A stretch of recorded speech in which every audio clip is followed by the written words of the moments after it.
ഇന്നത്തെ ആശാ സ്പെഷ്യൽസിൽ ബീഫ് വരട്ടിയത്. അതിലേക്ക് വേണ്ടത് ചെറിയ ഉള്ളി, ഇഞ്ചി, വെളുത്തുള്ളി, കറിവേപ്പില, പച്ചമുളക്, മല്ലിപ്പൊടി, മഞ്ഞൾപ്പൊടി, മുളക് പൊടി, കുരുമുളക് പൊടി, ഗരം മസാലപ്പൊടി. കുക്കറിൽ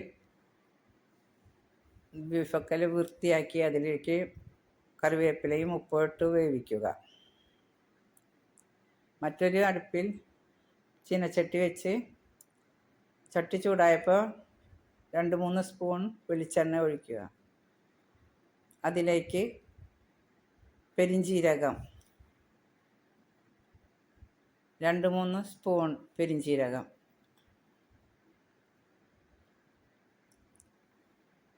പെരിഞ്ജീരകം ഇട്ട് കഴിഞ്ഞ് പിന്നെ ചെറിയ ഉള്ളി ഇട്ട് വഴറ്റുക.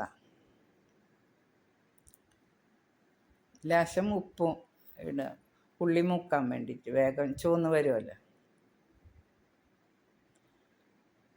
അതിലേക്ക് ഇഞ്ചി, വെളുത്തുള്ളി ചതച്ചതും പച്ചമുളകും ഇട്ട് വഴറ്റുക.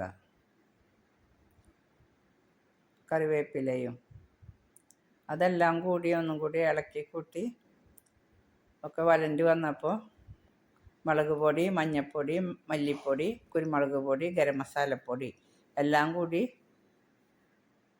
ഉള്ളി വഴണ്ടി വന്നതിൽ ചേർത്ത്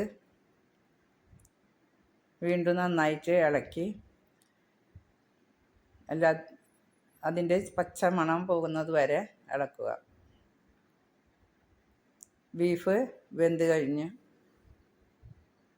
മസാലക്കൂട്ടിലേക്ക് ബീഫ് ഒഴിച്ചു കൊടുക്കുക.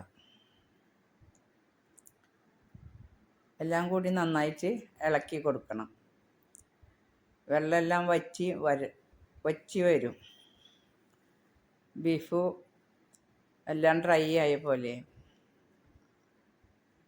കുറച്ചും കൂടി ഗരം മസാലപ്പൊടി ഇട്ട് കൊടുത്തു.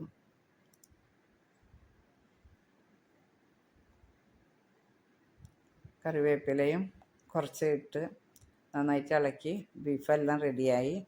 ബീഫ് വരട്ടിയത് ഇവിടെ റെഡി.